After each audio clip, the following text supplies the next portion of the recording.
আসসালামু আলাইকুম বন্ধুরা, আশা করি আপনারা সবাই ভালো আছেন এবং সুস্থ আছেন। 2025 সালের ইন্ডিয়ান বাইকের দাম আজকের ভিডিওতে আমি বলবো। এটা Indian R15 B4 red colour BS7। এই বাইকটির প্রাইস কত চলতেছে সেটা আজকের ভিডিওতে বলে দিচ্ছি। ভিডিওটি প্রথম থেকে শেষ পর্যন্ত ধৈর্য সহকারে দেখবেন, তাহলে বুঝতে পারবেন।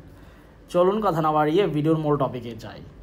তবে এখনও পর্যন্ত যারা আরমান সারোয়ার ইউটিউব চ্যানেলটি সাবস্ক্রাইব করেন নাই, তারা অবশ্যই আরমান সারোয়ার ইউটিউব চ্যানেলটি সাবস্ক্রাইব করে ফেলবেন, যেন পরবর্তী আপডেট নোটিফিকেশন পেয়ে যান।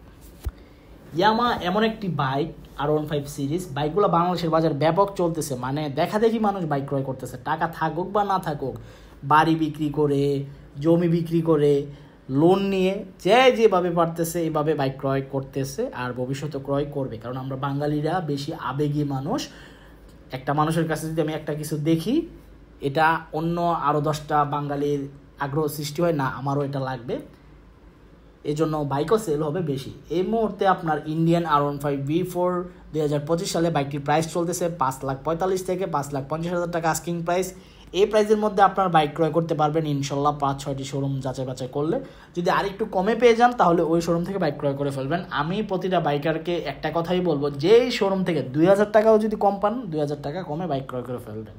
কারণ ভাই আনঅফিসিয়াল বাইক, সার্ভিস সেন্টার চিন্তা করবেন না, আপনি ভালো মানের সার্ভিস সেন্টার থেকে আপনি সার্ভিস করিয়ে নেবেন। প্রতিটা শোরুমেই আপনার কম বেশি এখন ইয়ামা ব্র্যান্ডের বাইকের পার্টস অ্যাভেলেবেল আছে, বা বিভিন্ন শোরুম বা বিভিন্ন পার্টসের দোকান থেকে আপনারা পেয়ে যাবেন। সো এগুলা চিন্তা না করে এখন কম দামে যে শোরুম থেকে বাইক ক্রয় করা যায় ওই শোরুম থেকে বাইক ক্রয় করে ফেলবেন ইনশাল্লাহ। তো এই ছিল ইয়ামা R15 B4 ইন্ডিয়ান ভার্সন বাইকটি সম্পর্কে আপডেট ইনফরমেশন। আই হোপ আজকের ভিডিওটি আপনাদের ভালো লাগছে। যদি ভিডিওটি ভালো লেগে থাকে তাহলে অবশ্যই লাইক দিয়ে দেবেন। দেখা হবে ইনশাল্লাহ পরবর্তী ভিডিওতে। সবাইকে অসংখ্য ধন্যবাদ ভিডিওটি প্রথম থেকে শেষ পর্যন্ত দেখার জন্য এবং আমাকে এভাবে সাপোর্ট করার জন্য। ভবিষ্যতে এইভাবে আমাকে সাপোর্ট করে যাবেন ইনশাল্লাহ। সুস্থ থাকবেন, ভালো থাকবেন, খোদা হাফেজ।